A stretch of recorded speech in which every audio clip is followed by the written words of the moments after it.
Yeah. Now let's look at the IUPAC nomenclature of this fourth compound on the board here. Did you notice that there are 3 attachments there? Is that okay? Which means the idea of using alphabetical order of the attachment to determine carbon number 1, just like we did here, will not work in this case. You see here, the carbon bearing chlorine is carbon number 1. Because if you compare it with this methyl attachment, C comes before N. The reason why we use attachment, that is alphabetical order of the attachment, to cite carbon number 1 is because we have only 2 attachments there.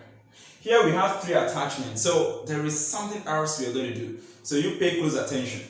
Ordinarily, this is ethyl attachment, so it starts with E. This is methyl, it starts with M. This is propyl, it starts with P.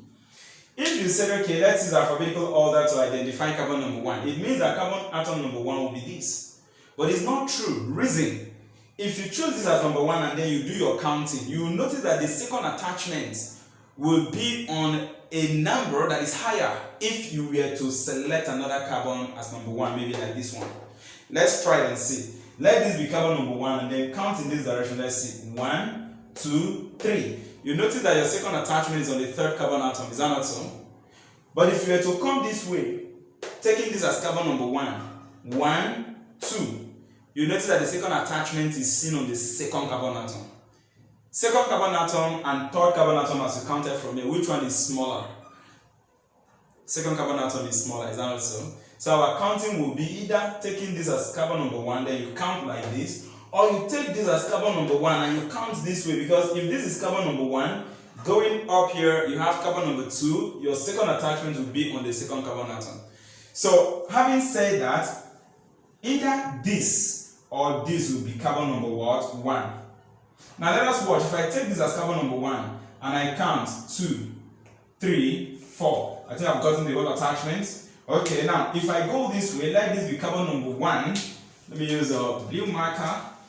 Are you there? Let this be carbon number 1. Then I'll count up 2. You notice 3, 4, and what? 5. Did you see something here? When I took this as carbon number 1, counting from up down like this, the 3rd attachment was on the 4th carbon atom. But when I counted from here, going upward like this, the 3rd attachment is on carbon number what? 5. So which one is the right direction of counting from? Is this direction. Is that okay? So we're going to have this direction is the correct order of counting. So the name of this compound is going to be going this way. On the 4th carbon atom you have ethyl attachment, so 4-ethyl. And then, after ethyl, N follows, so it's going to be 2-methyl. And then the next is 1-propyl, 1-propyl, propyl. The name of this cycloalkane is cyclohexane. And that gives us the nomenclature of this 4th compound. And so we have our final compound here with attachment. So we want to give the name of this compound. As usual, we're going to identify our bridgehead carbon. That's the carbon that linked the 2 rings, alright? The carbon that did that, this is one of them. And then the next one is this. Good. So that means I will take one of them as carbon number 1. I will take this one as carbon number 1. And then I will decide the direction to count to in order to get the longest carbon chain. I have 2 directions to go. Remember that the direction you pick is the one that will be longer before you get to the next bridgehead. And that depends rather on the number of carbon atoms between before you get to the bridgehead. Let's check it and see. If you count this way, you have 1, 2 before you get to the next bridgehead carbon. If you count this way, you have 1, 2, 3 before you get to the next bridgehead carbon. And then if you count straight, you have only 1 before you get there. So the right part of counting or going through, okay, to get the longest carbon chain is this. And so we're going to have 1, 2, carbon number 3, carbon number 4, 5, 6, and then 7. Enter inside, and then you have your 8. Take note, this is an attachment, please. This is an attachment on the 8th carbon atom. So we have been able to count the longest carbon chain in this ring. we now have to identify our attachment. This is one of your attachments because you did not count it among the longest carbon chain. And this attachment is ethyl, CH2, CH3.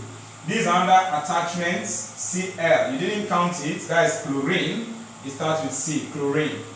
The next attachment is this, which is methyl. Alright, we have identified the attachment. The next thing is to give the nomenclature of this compound. But before then, you need to check, before this bridgehead carbon in this direction, how many carbons do we have there? Because that's going to be 3 carbons. 1, 2, 3 before the bridgehead. Then in this direction, 1, 2 before the bridgehead carbon. Alright? And then when you move down in this direction from here to here, you have 1 carbon. Let me write it here, 1 carbon. You know why we are doing that? After your bicycle, in the square bracket, you put those numbers. Is that okay? In descending order. So let's go. Following alphabetical order, we start with chlorine. On the 6th carbon atom, we have chlorine, which is 6-chloro. Then methyl and ethyl, you cite ethyl in alphabetical order first. So on the 2nd carbon atom, we have ethyl attachment. And then on the 8th carbon atom, we have methyl attachment. We are done with all the attachments, so we introduce bicyclo. Let me raise up my hand. Bicyclo, open bracket in descending order 3, 2, 1, 3, 2, 1. So I have a 3, 2, 1. And you close it. The total number of carbon atoms in the ring here is 8. And in alkane series, it corresponds to octane. So the name of this compound you see is 6-chloro, 2-ethyl, 8-methyl, bicyclo, 3, 2, 1. Octane.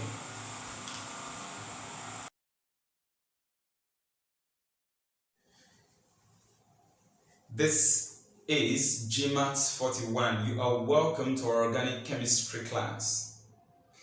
In our previous class, we treated the IUPAC nomenclature of cycloalkanes. In this video, we now direct our attention to sources of cycloalkanes and, of course, the method of preparing cycloalkanes. What are the sources of cycloalkanes? On the board here, we have about 3 of them written. We can source out or obtain cycloalkanes from petroleum. Now, when we are specifically talking about 5 and 6 membered ring cycloalkanes, we obtain them from a petroleum fraction called naphtha. And that is why 5 and 6 membered ring cycloalkanes are called naphtenes, because they are obtained from this naphtha. What about 3, 4, and 5 membered ring cycloalkanes? They occur in a product, a compound called texpene. Texpene is a natural product that makes herb essential oil. We now want to look at method of preparing cycloalkanes. Please, I want to look at this board, right? You will notice that we have decided to write the compounds from which you can obtain these cycloalkanes, and then the name of the reaction as far as possible. We have 6 of them written on the board. The first one is from terminal dihalogenol compounds. These dihalogenol compounds are actually halogenoalkanes. Now, by the word terminal dihalogenol compounds, we are referring to alkanes that the halogen are found on the terminal carbons. That is, the first and the last carbon. You have the halogens attached to them, 2 of the halogens. Now, we can actually convert this compound to a cycloalkanes. And the name of the reaction is called the Freund method. Look at it on the board, the Freund method. Then, of course, we can also prepare cycloalkanes from dicarboxylic metal salt. There is carboxylic acids, they are salt, and the salt there is formed from metals. The name of the reaction or the method is called the Wislicenus method. Wislicenus method. Then number 3, we can also prepare cycloalkanes from alkenes. The method is called the Simmons-Smith reaction. Simmons-Smith reaction. You can also prepare them from benzene. So benzene is another compound from which we can actually prepare cycloalkanes. Benzene and its derivatives. Number 5, we can prepare cycloalkanes from esters of dicarboxylic acids. The name of the method is called the Dieckmann cyclization. Dieckmann cyclization. And then the last, you can prepare cycloalkane from diene and dienophyre. That reaction is called the Diels-Alder reaction.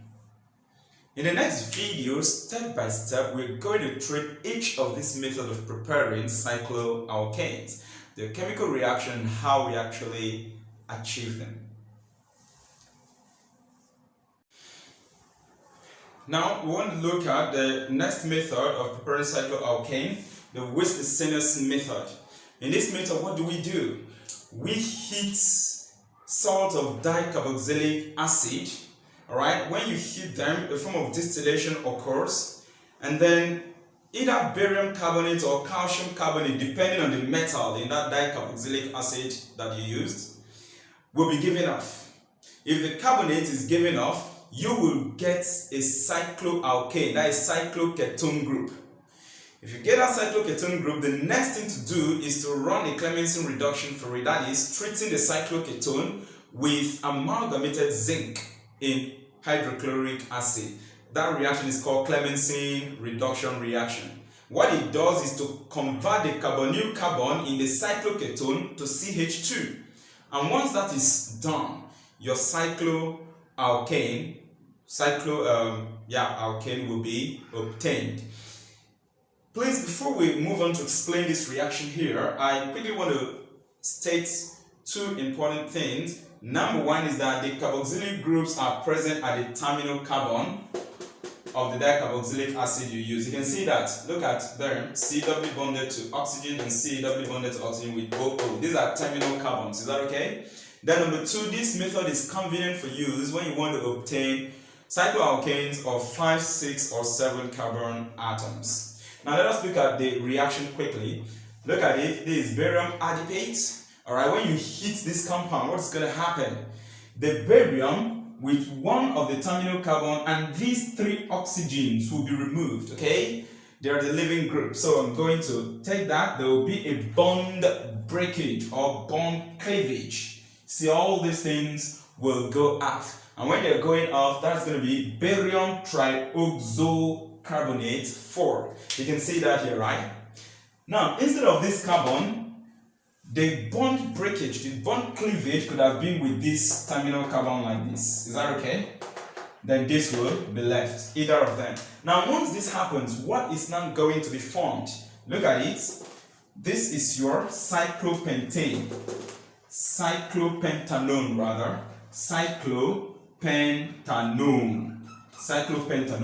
That is the cycloketone I referred to earlier when I was explaining the procedure. Now, this cyclopentanone will now undergo Clemmensen reduction. Once you see this zinc amalgam, that is amalgamated zinc in hydrochloric acid, it is Clemmensen reduction. Now, this Clemmensen reduction will convert this carbonyl carbon, look at it, to convert it to a CH2 group. That oxygen will go off to form water. At this point, what is going to happen? 4 hydrogens will be donated by this reagent. Is that okay? By this reducing agent, 4 hydrogens.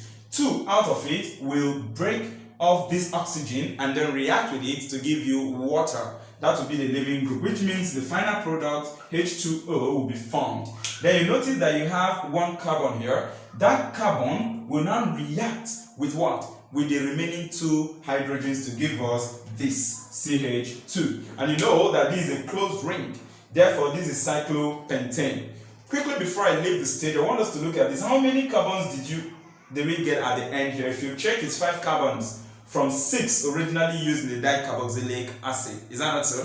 Which simply means that if this were to be 7 carbon atom from the barium adipate, then the final cycloalkane that will be formed will be cyclohexane, because 1 carbon atom will be lost. Now, if this is 8 carbon atoms here, the cycloalkane that will be formed will be what? Cycloheptane, because 1 carbon atom will be lost.